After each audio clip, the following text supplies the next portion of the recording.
Hello and welcome to ESPN FC Live. My name is Mark Donaldson alongside Rob Dawson and Shaka Hislop. Four Premier League sides in action today that we're going to focus on. Later, Chelsea, Arsenal and Liverpool, but we're going to start with Manchester City. They had the early kickoff. They were playing in Seoul, South Korea, and they went in against Atletico Madrid, trailing by a 0-0 at half-time, but they turned it around and won by 3-1. As we take a look at the Manchester City lineup, clearly Omar Marmoush got the headlines with 2 goals, and Ait Nouri, who came off the bench, got the others. Shaka, let's start with you. A couple of weeks to go now before City play their first game of the season in the Premier League. How similar or how different do you expect their starting 11 for their first Premier League game to be to the one that played against Atleti today? Right, well, first of all, if you're Omar Mamouche and you score 2 goals against Atletico Madrid, you think, yeah, the spot is mine now. But the trouble is, there's this guy called Erling Haaland. I don't know if you heard of him. Still to come back. And nobody takes his spot. I also feel that Erling Haaland prefers to play up front on his own as opposed to with a partner. Pep Guardiola before Maresca tried 2 of them for a short while, and I still think it works best with Erling Haaland up front on his own. So that's tough for Omar Marmoush. Saying that, I thought the standout player, particularly of the second half, was Antoine Semenyo, who I thought was unplayable at times down that left hand side against an albeit changed Atletico Madrid, but it was simply outstanding. Savinho on the other side, on the right hand side, didn't offer maybe the balance that Manchester City would want, and yes, there's still players to come back. But if Antoine Semenyo continues anything like this, it's going to be an outstanding season for him, and probably, dare I say, Erling Haaland. Rob? Just to pick up on something that Shaq said there about Omar Marmoush, I think he's going to have a decision to make before the transfer deadline. You know, he came in at City 18 months ago in a January window when City were a bit ravaged by injury. They were looking to add numbers. He'd obviously come off a very good 6-month spell in Germany. I just don't think that he's played enough, and certainly for himself, I just don't think that he will feel that he's played enough.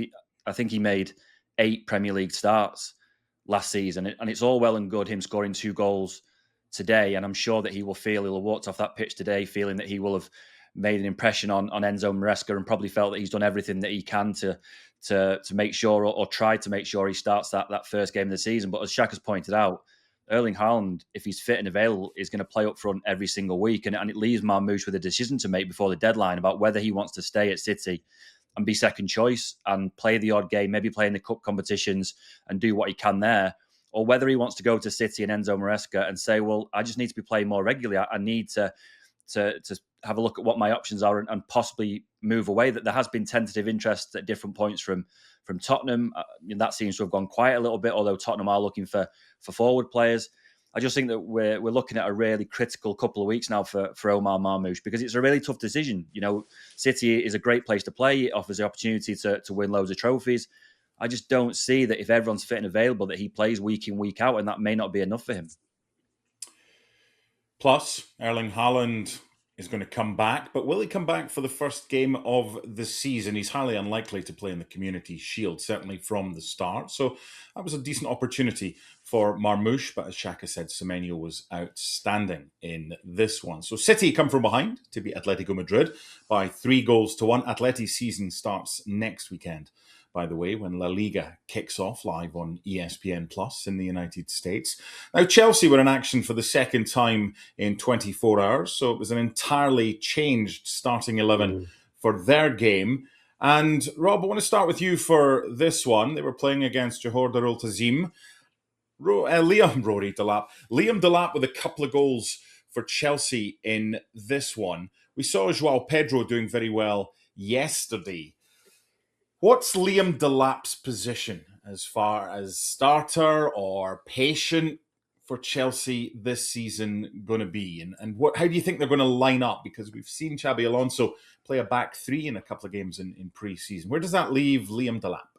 I mean, again, I would suggest that Liam Delap is in a very similar position as Omar Marmoush. You know, João Pedro earlier in the window was being linked with Barcelona, and I think Chelsea made it very, very clear that he wasn't available for transfer. That suggests to me that he is going to be their starting centre forward. They've obviously invested in Danny Welbeck from Brighton. Now, at 35 years old, he's not going to Chelsea just to hang around the dressing room and be a morale booster for everyone. He will want to play. He may not want to play or need to play every single week, but he'll want to play his fair share of games. I don't really know where that leaves Liam Delap. It was obviously a tough season for him last year after coming in from Ipswich. I think he scored one Premier League goal, which is clearly not enough. Again, he's at an age where he needs to be playing regularly. And if he's going to get limited to the domestic competitions at Chelsea, don't forget there's no European football at Chelsea. So there aren't going to be 65, 70 games to spread around that squad. It's going to be a very limited number of games for that squad. Just like Omar Marmoush, I would suggest that Liam Delap may have to look elsewhere to find games. Now, it's in a slightly different position to Omar Marmoush in that he's younger, and that possibly you could go to Chelsea and say, look, I'm probably not going to play this year. You've got Danny Welbeck. How about you loan me out to another Premier League club? Let me go and play 30 Premier League games and score some goals and then come back, and then you can make a decision. To me, that would be the most logical step for Liam Delap. Again, though, that would mean that he would have to probably make that decision. Chelsea are going to want to keep their squad together because they're going to want numbers. I just think for Liam Delap, for the sake of his career and any kind of ambition he's got to maybe break into international squads, that he's going to have to go and play regularly. And I just don't see that that's going to happen at Stamford Bridge. One or two issues with Shaka. We'll try and get them sorted in just a second. Esteval started, got booked. So he's another one. That right-hand side position for Chelsea is something that they can maybe look at as to who's going to start. Pedro Neto played yesterday as a right wing-back, so it's very fluid with Chelsea right now. But a 3-3 draw in Jakarta.